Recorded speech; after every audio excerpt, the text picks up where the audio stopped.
আসসালামু আলাইকুম ওয়া রাহমাতুল্লাহি ওয়া বারাকাতুহু। নবী করিম সাল্লাল্লাহু আলাইহি ওয়াসাল্লামের জীবনী আর রাহিকুল মাখতুম আমরা শুনছিলাম। আজকের পর্বে আমরা খন্দকের যুদ্ধের পরবর্তী অংশ শুনব। আল্লাহুম্মা সাল্লি আলা মুহাম্মাদ ওয়া আলা আলি মুহাম্মাদ কামা সাল্লাইতা আলা ইব্রাহিম ওয়া আলা আলি ইব্রাহিম ইন্নাকা হামিদুম মাজিদ। আল্লাহুম্মা বারিক আলা মুহাম্মাদ ওয়া আলা আলি মুহাম্মাদ কামা বারাকতা আলা ইব্রাহিম ওয়া আলা আলি ইব্রাহিম ইন্নাকা হামিদুম মাজিদ। জাহেলিয়াত যুগে বনু কুরাইজার সঙ্গে নুয়াইমের সুসম্পর্ক ছিল। তিনি সেখানে গিয়ে বললেন, আপনাদের এবং আমার মধ্যে যে পারস্পরিক সুসম্পর্ক বিদ্যমান রয়েছে, আপনারা অবশ্যই তার স্বীকৃতি প্রদান করবেন। তারা বলল, জি হ্যাঁ। নুয়াইম বললেন, তাহলে আপনারা এ কথাও অবশ্যই স্বীকার করবেন যে কুরাইশদের ব্যাপারটা আপনাদের ব্যাপার হতে সম্পূর্ণ ভিন্নতর। এ অঞ্চল আপনাদের নিজেদের, এখানে আপনাদের ঘর বাড়ি, সহায় সম্পদ সব কিছু রয়েছে, আরও রয়েছে পরিবার পরিজন।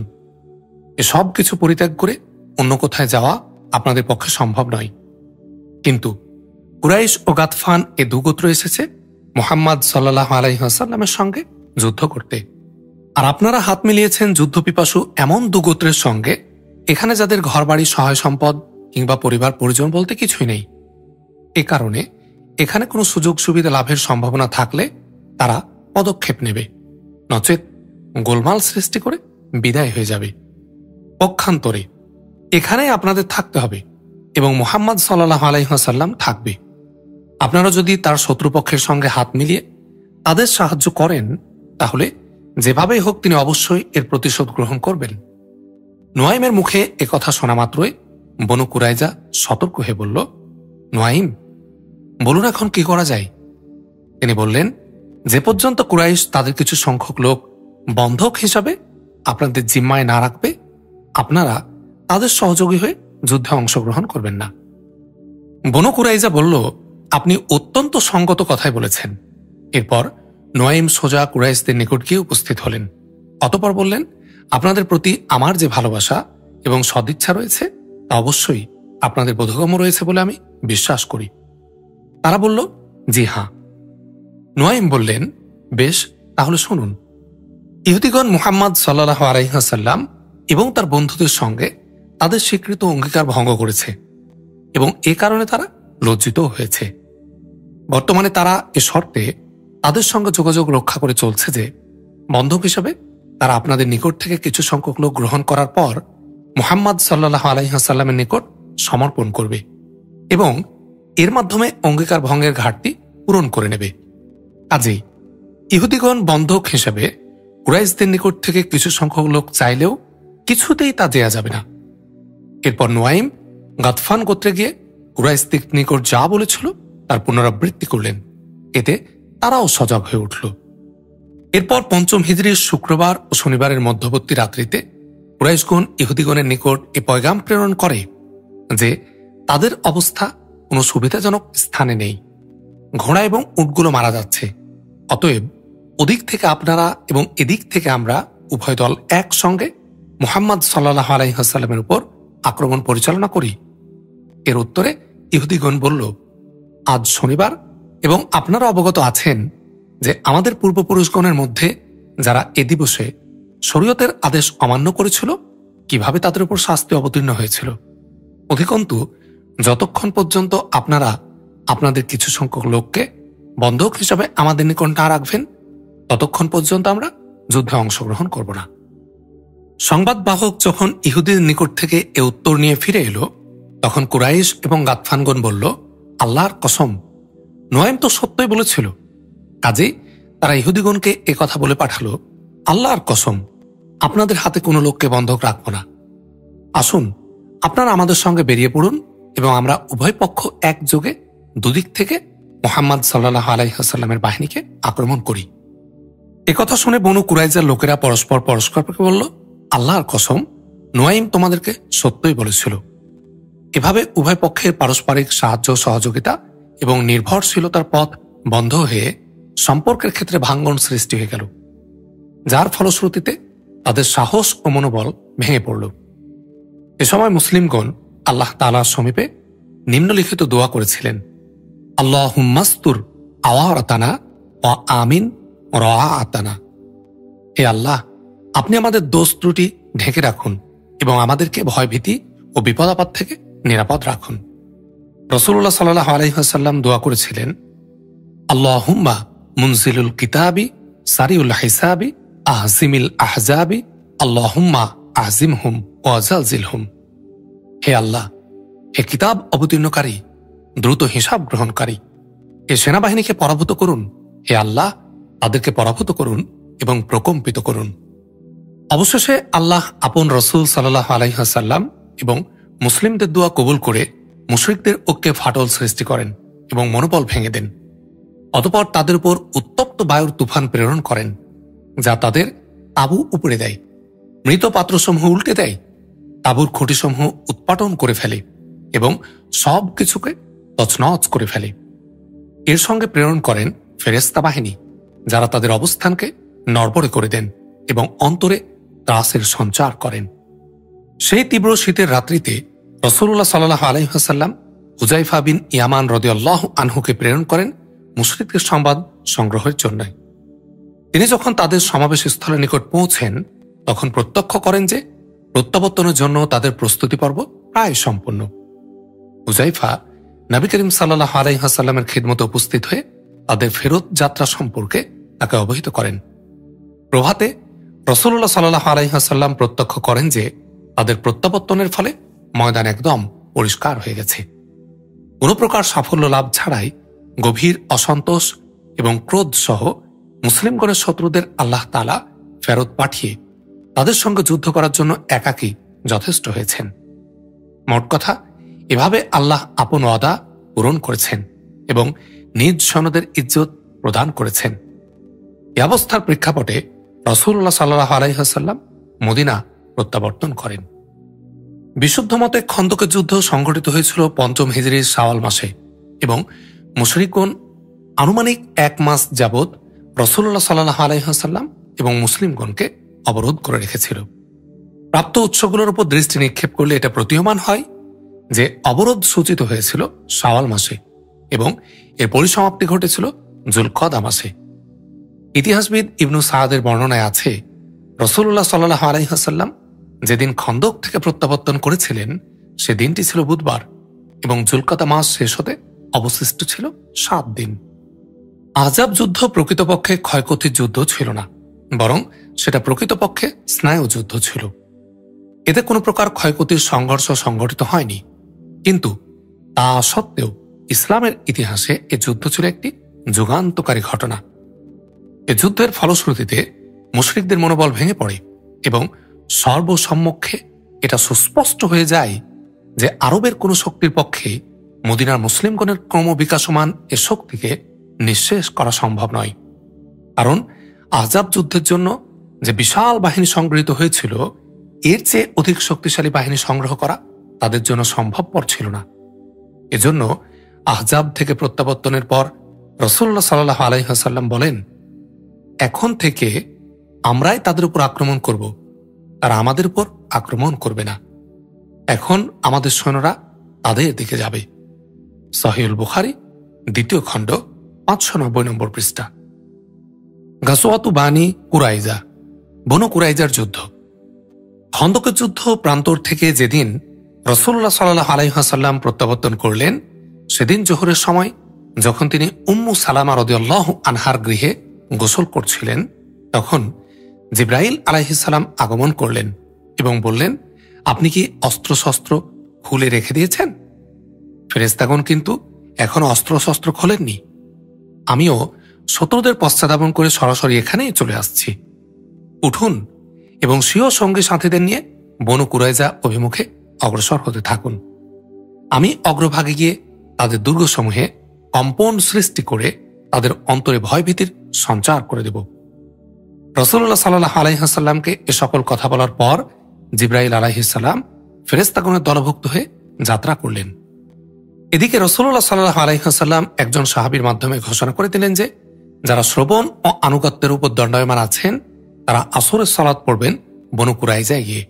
এরপর ইবনু উম্মু মাকতুম রাদিয়াল্লাহু আনহু এর উপর মদিনার তত্ত্বাবধানের দায়িত্ব অর্পণ করলেন এবং আলী রাদিয়াল্লাহু আনহুর হাতে যুদ্ধের পতাকা দিয়ে বনু কুরাইজা অভিমুখে প্রেরণ করলেন।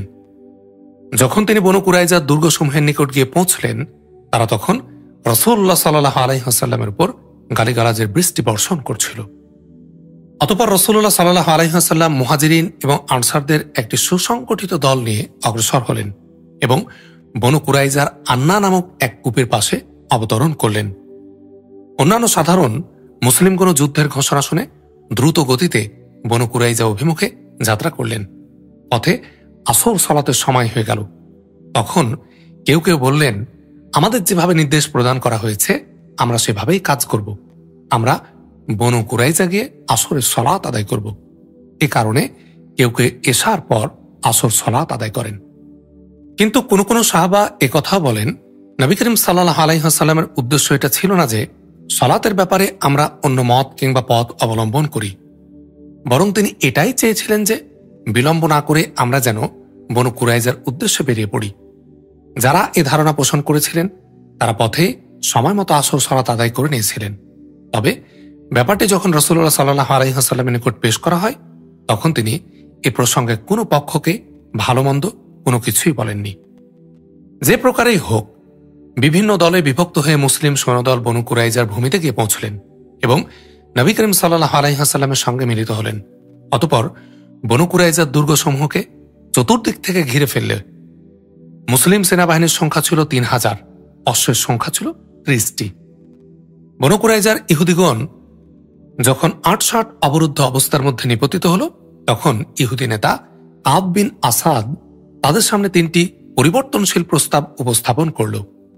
সেগুলো হচ্ছে যথাক্রমে: ১, হয় ইসলাম গ্রহণ করে মুহাম্মদ সাল্লাল্লাহু আলাইহি ওয়াসাল্লামের দ্বীনে প্রবেশ করে স্বীয় জানমাল এবং সন্তান সন্ততির ধ্বংস প্রাপ্তি থেকে রক্ষা করবে।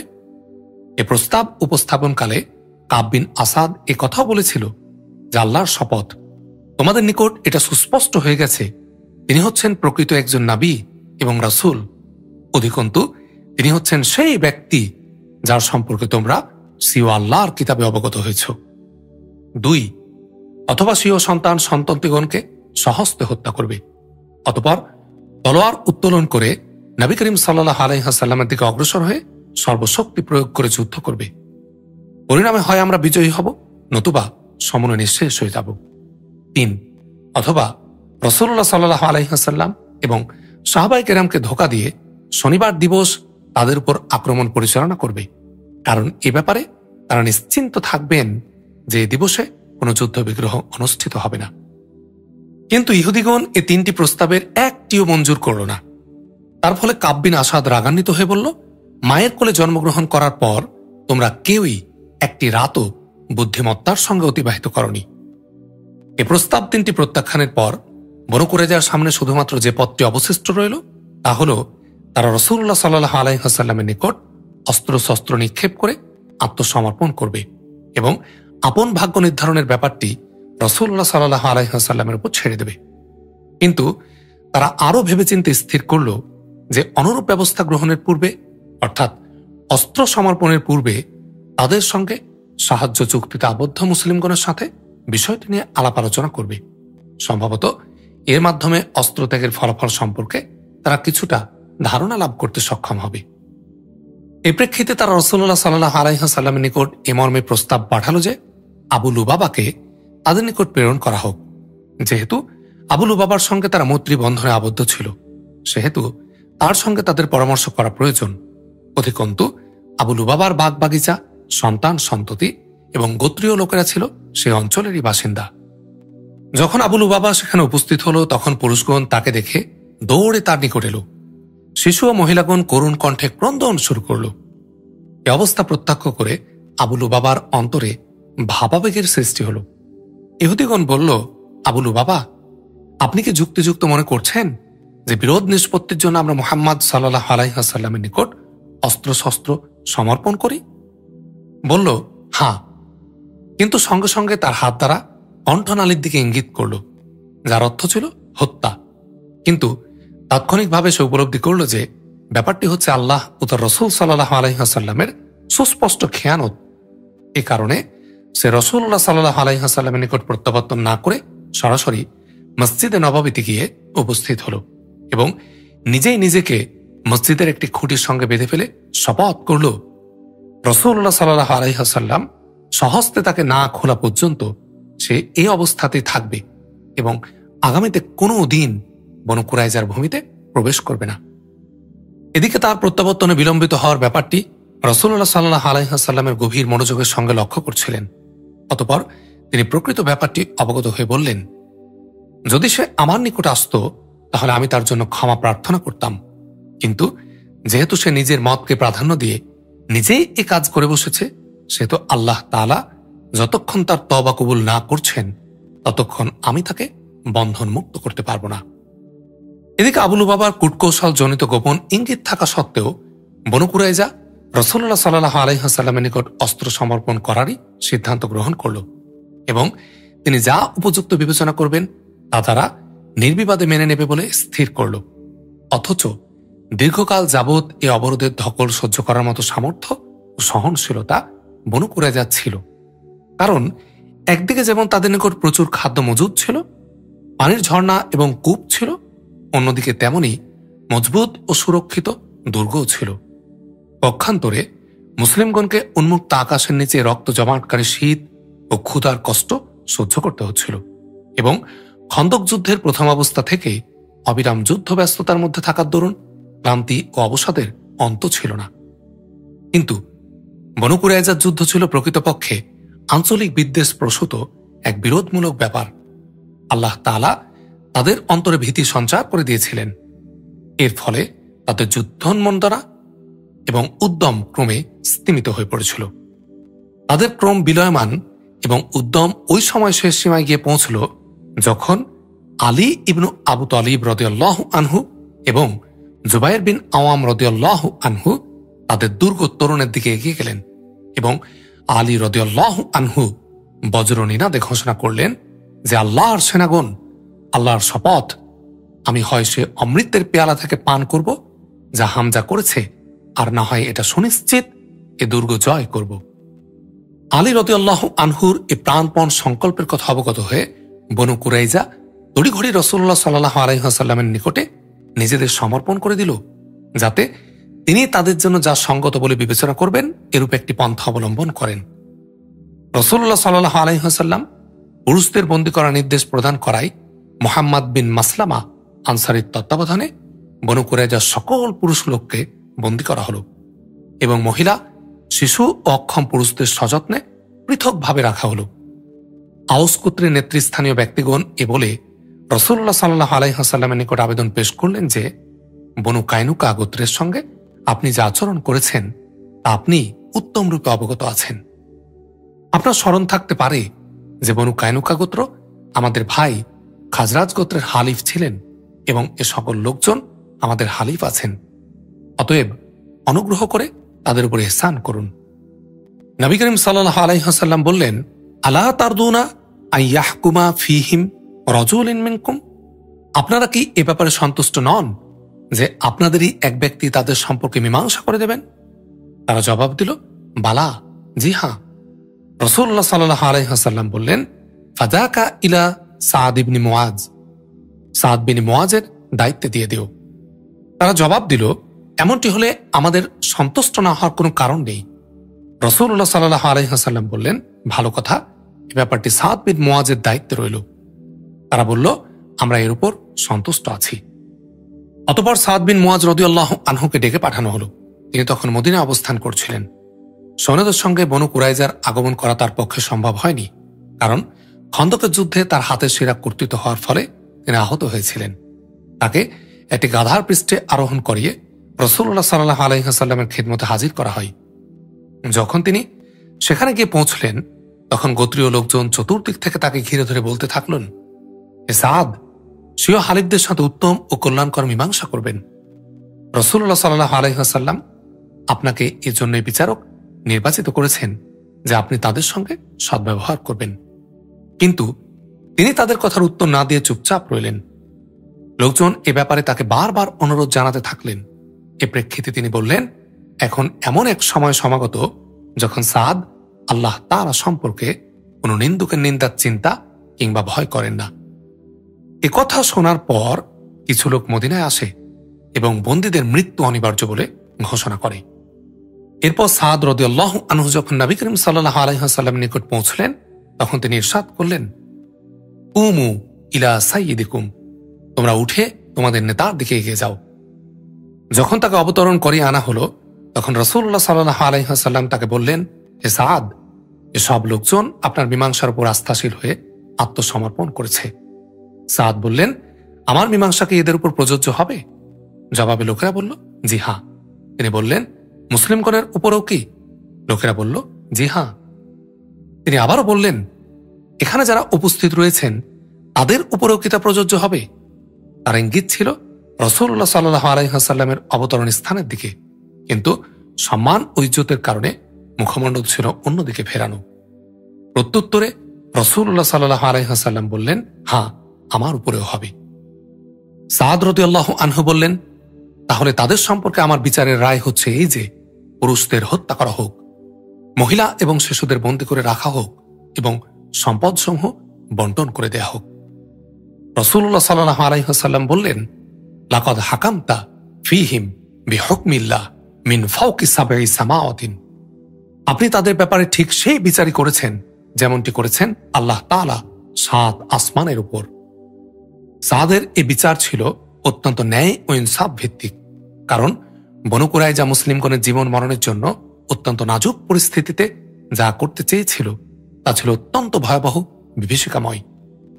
অঙ্গীকার ভঙ্গের জন্য একটি জঘন্য অপরাধ তারা করেছিল। অধিকন্ত মুসলিমগণকে নিঃশেষ করে ফেলার জন্য তারা ১৫০০ তরবারি, ২০০০ বর্ষা, যুদ্ধে ব্যবহার উপযোগী ৩০০ লৌহবর্ম, ৫০০ প্রতিরক্ষা ঢাল সংগ্রহ করে রেখেছিল। পরবর্তীকালে সেগুলো মুসলিমদের অধিকারে আসে। এই সিদ্ধান্তের পর রাসূলুল্লাহ সাল্লাল্লাহু আলাইহি ওয়াসাল্লামের নির্দেশে বনু কুরাইজা গোত্রের লোকজনকে মদিনায় এনে বনু নাজ্জার গোত্রের হারিসের কন্যার বাড়িতে আবদ্ধ করে রাখা হয়। অতঃপর মদিনার বাজারে একটি পরিখা খনন করে বন্দীদের এক একটি দলকে সেখানে নিয়ে গিয়ে শিরশ্ছেদ করা হয়। এহেন অবস্থায় নিপতিত অবশিষ্ট কিংকর্তব্য বিমূঢ় বন্দীগণ যখন স্বীয় নেতা কাব বিন আসাদের নিকট জানতে চাইল যে যাদের এখান থেকে নিয়ে যাওয়া হচ্ছে তাদের সঙ্গে কিরূপ আচরণ করা হচ্ছে, সে বলল, এতটুকু উপলব্ধি করার মতো সাধারণ বোধও কি তোমাদের নেই? তোমরা কি লক্ষ্য করছো না যে যাদের নিয়ে যাওয়া হচ্ছে তারা আর ফিরে আসছে না? কোনো অনুরোধকারীর অনুরোধ রক্ষা করা হচ্ছে না। আল্লাহর শপথ, হত্যা ব্যতিরেকে আর কিছুই হচ্ছে না। এভাবে বন্দীদের সকলের, যাদের সংখ্যা ৬ অথবা ৭০০-এর মধ্যবর্তী ছিল, শিরশ্ছেদ করা হয়। উল্লেখিত ব্যবস্থাপনার দ্বারা প্রতিষ্ঠিত এবং পরিপক্ক অঙ্গীকার ভঙ্গকারী বনু কুরাইজার বিশ্বাসঘাতকতা বিদ্রোহের সম্পূর্ণরূপে মূলোৎপাটন করে ফেলা হয়। মুসলিমগণকে নিঃশেষ করে ফেলার উদ্দেশ্যে তাদের দুঃখ দুর্দশা এবং দারুণ দুঃসময়ের শত্রুদের সাহায্য দান করে তারা যে জঘন্য যুদ্ধ অপরাধ করেছিল তাতে তারা যথার্থই প্রাণদণ্ড পাওয়ার যোগ্য হয়ে গিয়েছিল। বনু কুরাইজার ন্যায় বনু নাজির গোত্রের নিকৃষ্ট শয়তান ও আহজাব যুদ্ধের বড় পাপী ওয়াই বিন আখতাবও তার নানা অন্যায় অত্যাচারের কারণে শাস্তি পাওয়ার যোগ্য হয়ে পড়েছিল। এ ব্যক্তি উম্মুল মুমিনিন সাফিয়া রাদিয়াল্লাহু আনহার পিতা ছিল। কুরাইশ এবং গাতফানদের সঙ্গে যুদ্ধ থেকে প্রত্যাবর্তনের পর যখন বনু কুরাইজাকে অবরোধ করা হয় এবং তারা দুর্গমধ্যে অবরুদ্ধ জীবনযাপন করতে থাকে, তখন বনু কুরাইজার সঙ্গে ওয়াই বিন আখতাবও দুর্গের মধ্যে অবরুদ্ধ অবস্থায় থাকে।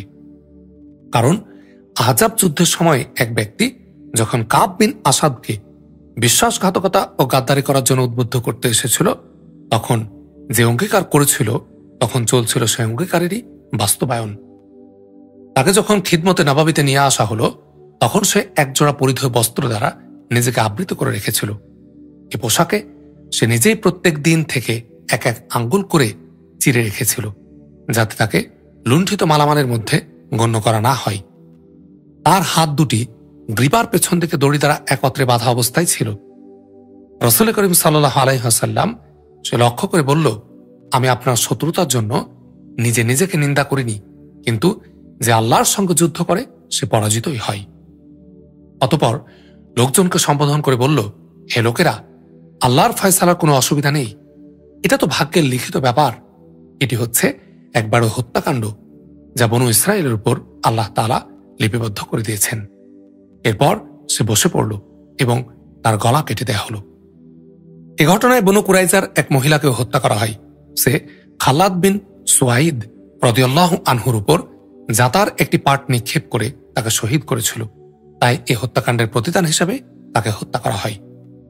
এ ঘটনা প্রসঙ্গে রাসূলুল্লাহ সাল্লাল্লাহু আলাইহি ওয়াসাল্লাম নির্দেশ প্রদান করেন, যাদের নাভির নিম্নদেশের লোম গজিয়েছে তাদের হত্যা করা হোক। আতিয়া কুরাজির তখনও সে লোম গজায়নি, যার ফলে তাকে জীবিত ছেড়ে দেওয়া হয়। পরবর্তীকালে তিনি ইসলাম গ্রহণ করে অন্যতম সাহাবী হওয়ার সৌভাগ্য অর্জন করেন। সাবিত বিন কায়েস জুবাইর বিন বাতা এবং তার পরিবারবর্গকে তাকে হেবা বা দান করে দেওয়ার জন্য আবেদন পেশ করেন। এরপর এর কারণ হল জুবাইর সাবেতের উপর কিছু ইহসান করেছিল। তার আবেদন মঞ্জুর করে জুবাইর ও তার পরিবারবর্গকে তাকে দিয়ে দেওয়া হয়। অতঃপর সাবিত বিন কায়েস জুবাইরকে বলেন যে, রাসূলুল্লাহ সাল্লাল্লাহু আলাইহি ওয়াসাল্লাম তোমাকে এবং তোমার পরিবারবর্গকে আমার অনুরোধে আমাকে দিয়ে দিয়েছেন। এখন আমি সকলকে তোমার হাওয়ালা বা জিম্মায় প্রদান করছি, অর্থাৎ তুমি তোমার পরিবার পরিজন সহ মুক্ত।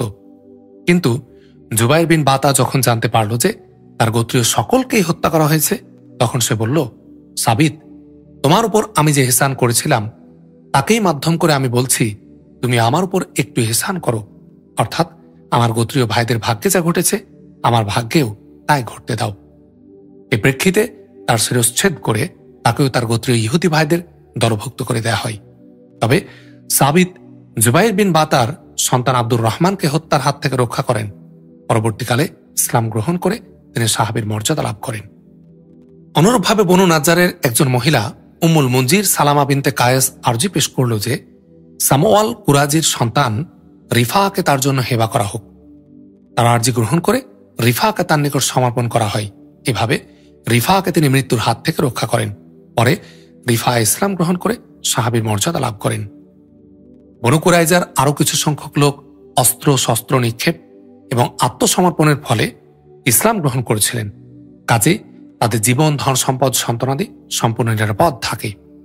এ রাত্রিতে আমর বিন সাদি নামক এক ব্যক্তি বনু কুরাইজার অঙ্গীকার ভঙ্গের ব্যাপারে অংশগ্রহণ না করে দুর্গ থেকে বের হয়ে যায়। প্রহরীদের কমান্ডার মুহাম্মদ বিন মাসলামা তাকে দেখে চিনতে পারেন এবং ছেড়ে দেন। পরে তার আর কোনো খোঁজ পাওয়া যায়নি। রাসূল করিম সাল্লাল্লাহু আলাইহি ওয়াসাল্লাম বনু কুরাইজার ধন সম্পদের 1/5 বের করে নিয়ে বন্টন করে দেন। ঘোড়সাওয়ারদের 3 অংশ প্রদান করেন, 1 অংশ আরোহীদের জন্য, 2 অংশ ঘোড়াগুলোর জন্য। যারা পদব্রজে গমন করেছিলেন তাদের 1 অংশ প্রদান করেন। কয়েদি এবং শিশুদেরকে সাদ বিন জায়াদ আনসারীর তত্ত্বাবধানে নজর দেশে প্রেরণ করে তাদের বিনিময়ে ঘোড়া এবং অস্ত্রশস্ত্র ক্রয় করে নেওয়া হয়। রাসূল করিম সাল্লাল্লাহু আলাইহি ওয়াসাল্লাম বনু কুরাইজার মহিলাদের মধ্য থেকে রায়হানা বিনতে আমর বিন খুনাফাকে নিজের জন্য মনোনীত করেন। ইবনু ইসহাকের বর্ণনা হতে নবী করিম সাল্লাল্লাহু আলাইহি ওয়াসাল্লামের ওফাত প্রাপ্তি পর্যন্ত রায়হানা তার মালিকানাতেই ছিলেন। কিন্তু কালবির বর্ণনা মতে নবী করিম সাল্লাল্লাহু আলাইহি ওয়াসাল্লাম 6ষ্ঠ হিজরিতে তাকে মুক্তি দিয়ে তার সঙ্গে বিবাহ বন্ধনে আবদ্ধ হয়েছিলেন। পরে বিদায় হজ পালন শেষে যখন তিনি মদিনায় প্রত্যাবর্তন করেন তখন তার মৃত্যু হয়। রাসূলুল্লাহ সাল্লাল্লাহু আলাইহি ওয়াসাল্লাম তাকে জান্নাতুল বাকি নামক কবরস্থানে কবরস্থ করেন। বনু কুরাইজা গোত্রের সঙ্গে সংশ্লিষ্ট সমস্যাগুলির যখন চূড়ান্ত সমাধান হয়ে গেল, তখন সৎ বান্দা সাদ বিন মুআজের প্রার্থনা যে আল্লাহর দরবারে গৃহীত হয়েছে তা প্রকাশের সময় এসে গেল, যার উল্লেখ আহজাব যুদ্ধের আলোচনায় এসেছে। তাই তার ক্ষত বিদীর্ণ হয়ে গেল। ওই সময় তিনি মসজিদে নববীতে অবস্থান করছিলেন। নবী করিম সাল্লাল্লাহু আলাইহি ওয়াসাল্লাম তার জন্য মসজিদে শিবির স্থাপন করে দিয়েছিলেন, যাতে নিকটে থেকে তার সেবা শুশ্রূষা করা যায়।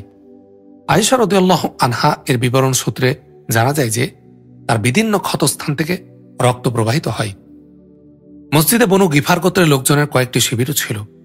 যেহেতু তাদের দিকে রক্ত বয়ে যাচ্ছিল, তারা দেখে বলল, ও হে শিবিরওয়ালা, এগুলো কি যা তোমাদের দিক থেকে আমাদের দিকে বয়ে আসছে? তারা লক্ষ্য করলেন যে সাদের ক্ষতস্থান হতে রক্তস্রোত প্রবাহিত হচ্ছিল।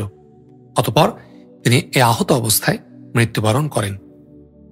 বুখারী এবং মুসলিম শরীফে জাবির রাদিয়াল্লাহু আনহু হতে বর্ণিত আছে যে রাসূল সাল্লাল্লাহু আলাইহি ওয়াসাল্লাম ইরশাদ করেন, সাদ বিন মুআজ রাদিয়াল্লাহু আনহুর মৃত্যুতে আল্লাহ তাআলার আরশ কেঁপে উঠল। ইমাম তিরমিজি আনাস হতে একটি হাদিস বর্ণনা করেছেন এবং যা বিশুদ্ধ বলে সাব্যস্ত করেছেন যে যখন সাদ বিন মুআজ এর জানাজা উঠানো হলো, তখন মুনাফিকগণ বলল, এই লাশ কতই না হালকা। রাসূল সাল্লাল্লাহু আলাইহি ওয়াসাল্লাম বললেন, আল্লাহর ফেরেশতাগণ তার লাশ উত্তোলন করেছিলেন। বনু কুরাইজার অবরোধকালে একজন মুসলিম শহীদ হন। তার নাম ছিল খাল্লাদ বিন সুয়াইদ। তিনি ছিলেন সেই সাহাবী যার উপর বনু কুরাইজার এক স্ত্রীলোকের জাতার একটি পাট নিক্ষেপ করেছিল। এছাড়া হযরত উক্কাশার ভাই আবু সিনান বিন মিহসান এ অবরোধকালে মৃত্যুবরণ করেন। যতদূর জানা যায়, আবু লুবাবা 6 রাত্রি পর্যন্ত খুঁটির সঙ্গে বাঁধা অবস্থায় সময় অতিবাহিত করেন। প্রত্যেকবার সলাতের সময় তার স্ত্রী এসে বাঁধন খুলে দিত। সলাত শেষে পুনরায় তিনি খুঁটির সঙ্গে নিজেকে বেঁধে ফেলতেন। অতঃপর প্রত্যুষে তার তওবা কবুল সম্পর্কে রাসূলুল্লাহ সাল্লাল্লাহু আলাইহি ওয়াসাল্লামের নিকট ওহী নাজিল হয়।